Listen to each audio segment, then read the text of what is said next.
जय हिंद दोस्तों। सुभाष चंद्र बोस की जयंती पर आपको बहुत बहुत शुभकामनाएं।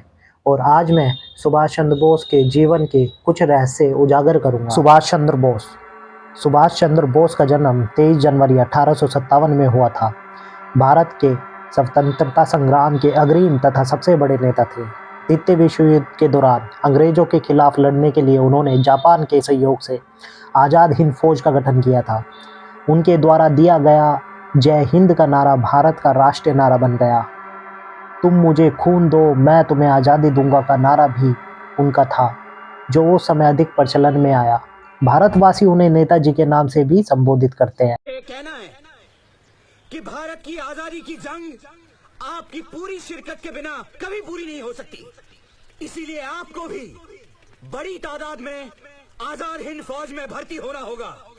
मैं ये भी कहना चाहता हूं कि इस पावन काम में औरतें पीछे न छूट जाएं और मौत को ललकारने वाला एक ऐसा मृत्युंजय दस्ता बनाएं जो अंग्रेजों के खिलाफ वैसे ही तलवार उठा ले जैसे सन 1857 में झांसी की रानी ने उठाई थी।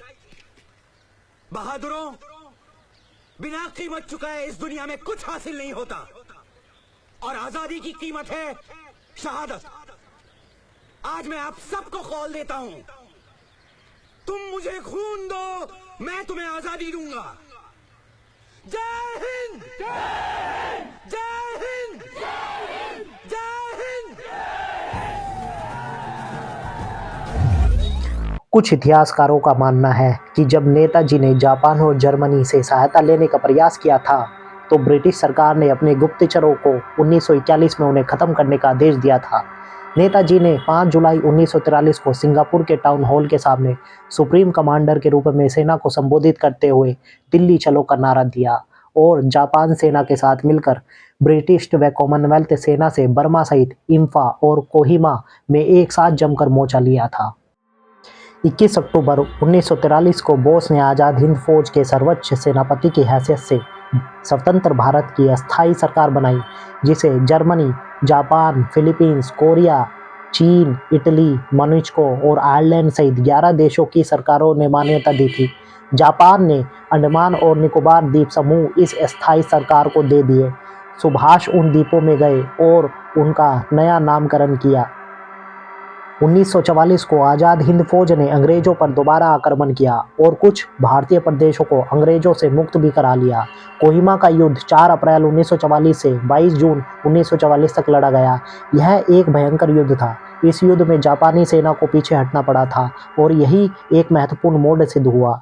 6 जुलाई 1944 को उन्होंने रंगून रेडियो स्टेशन से महात्मा गांधी के नाम पर एक प्रसारण जारी किया, जिसमें उन्होंने इस निर्णय युद्ध में विजय के लिए उनका आशीर्वाद और शुभकामनाएं मांगी। नेताजी की मृत्यु को लेकर आज भी विवाद है। जहां जापान में प्रतिवर्ष 18 अगस्त को उनका शहीद दिवस बड़ी धूमधाम से मनाया जाता है, वहीं भारत में रहने वाले उनके परिवार के लोगों का आज भी यही मानना है कि सुभाष की मौत 1945 में नहीं हुई, वे उसके बाद रूस में नज़रबंद थे। यदि ऐसा नहीं है तो भारत सरकार ने उनकी मृत्यु से संबंधित दस्तावेज अब तक सार्वजनिक नहीं किए, क्योंकि नेताजी की मृत्यु नहीं हुई थी। 16 जनवरी 2014 को कोलकाता उच्च न्यायालय ने नेताजी के लापरवाह होने के रहस्य से जुड़े खुफिया दस्तावेज को सार्वजनिक करने की मांग वाली जनहित याचिका पर सुनवाई के लिए विशेष पीठ के गठन का आदेश दिया। आज़ाद हिंद सरकार के 75 वर्ष पूरे होने पर इतिहास में पहली बार वर्ष 2018 में भारत के प्रधानमंत्री नरेंद्र मोदी ने लाल किले पर तिरंगा फहराया। 23 जनवरी 2021 को नेताजी की 125वीं जयंती है, जिसे भारत सरकार के निर्णय के तहत पराक्रम दिवस के रूप में मनाया गया। 8 सितंबर 2022 को नई दिल्ली के राजपथ पर, जिसका नामकरण कर्तव्य पथ किया गया है, पर नेताजी की विशाल प्रतिमा का अनावरण किया गया। अगर आपको अच्छा लगा है तो like and subscribe my YouTube channel.